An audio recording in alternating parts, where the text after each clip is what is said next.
তার জন্য অনেক আপন হতে হবে। সেটার জন্য তুই আছিস তো? আমি আছি মানে কি বলতে চাও?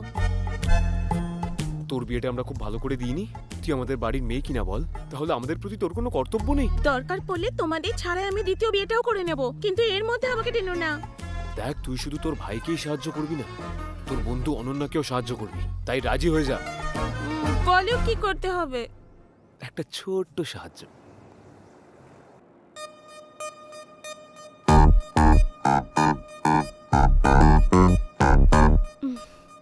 কি হয়েছে? কিছু না। তুই এত টেনশন করছিস কেন? বিষ্ণু ফিরছে তো তাই। এতে টেনশন করার মতো কি হলো? আরে ও আজই আসছে না।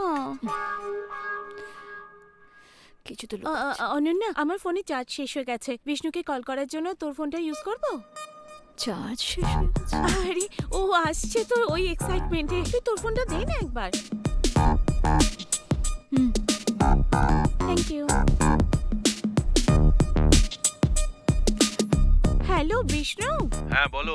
কোথায় পৌঁছলে তুমি? কেন, কি হয়েছে? কি হয়েছে মানে? হ্যালো। আরে তুমি সব কথা বলো কেন? আরে কি হয়েছে one বলবে তো? minute. হ্যালো করুণা, এবার বলো। কি বলবো? ফোন তো তুমি আচ্ছা করলে। আচ্ছা আবার কি? ঠিক আছে, আমি পরে ফোন করছি। হ্যালো, কি হয়েছে বলো।